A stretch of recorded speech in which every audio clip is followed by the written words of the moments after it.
Hello, this is Gary at Jack Raven Bushcraft. Thank you for watching our video. Today I want to talk a little bit about sweet chestnut. So it's an incredibly useful tree to us. So I'm stood next to a sweet chestnut now, in fact on either side of me. It's a non-native tree, so this was introduced by the Romans and they brought it in as a food source. So chestnuts, chestnuts on an open fire and all of that kind of malarkey. Although my understanding is that in fact what they were doing, what the Romans were doing with the chestnuts was actually drying them out, peeling them, grinding up the nuts and using it as a flour to bake, as opposed to eating the nuts as they were. We have a thriving sweet chestnut industry in Kent, where it is grown, harvested and processed to be used as fence posts.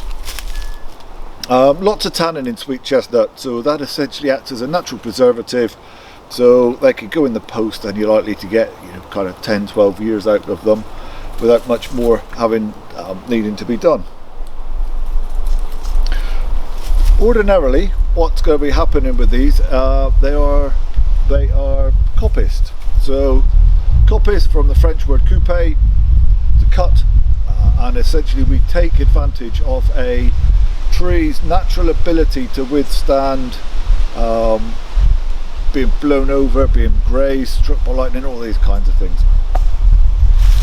So we cut the thing down at ground level and it will produce a whole load of new stems, and depending how wide the diameter we want of those stems, we're going to leave them for varying time periods. Typically with sweet chestnut, anything from 18 years to 24 years. So for us, what we can use it for, as well as the nuts that we could potentially forage and eat, we've got a fantastic inner bark. So we've got a standing dead stem on this particular tree. So standing dead, it's upright, dead, deceased, no longer with us. But what we've got here is the kind of peeling bark.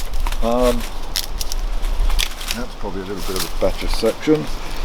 What I can do is just kind of start peeling away all of these fibres, and it's going to make an absolutely fantastic tinder. So this is a bunch that I collected up a little bit earlier. This we could use as a tinder bundle, we could use it with a fire steel, that kind of thing. So it's really useful in terms of fire lighting. Earlier in the year, so essentially when the sap is rising, we can peel the bark off. Now you need to be cautious about doing this. You need to have the landowner's permission, because of course you've got to kill that particular stem as soon as you take the bark off. So what we can do is take the bark off, and then we can use that to make various containers. So sometimes we'll do kind of folded containers, other times we go more with this kind of thing. So these little woven bark containers. This one, I reckon, is probably maybe 8 years old, something like that. So they're durable and they do last for some time.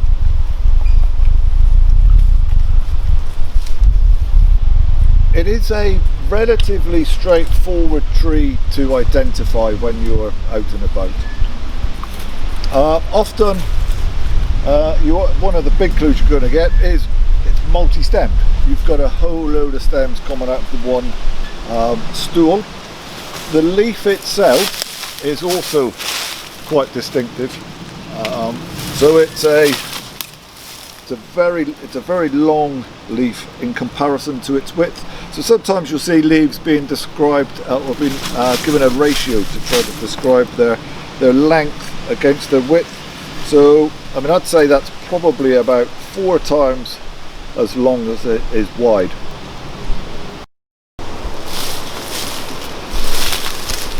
So I'm stood now next to some sweet chestnut that we coppiced the winter before last. So about 18 months ago, you can see how quickly or how vigorously it's grown.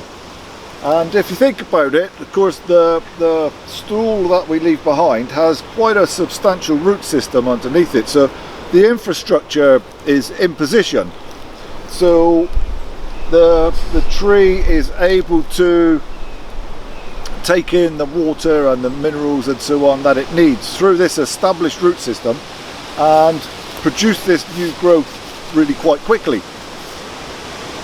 The other thing that happens when we coppice an area, and we did about an acre I think in this area, is of course we've removed the canopy so the sunlight gets to the woodland floor. So we have all of those seeds, ground flora that are laying there.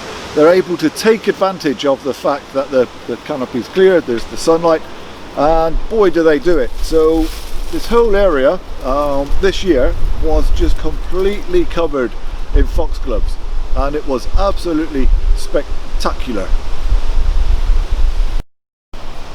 Hopefully that's been useful to you guys. So to make sure that you don't miss out on any future content, then please subscribe to our YouTube channel. In the meantime, take care and stay safe.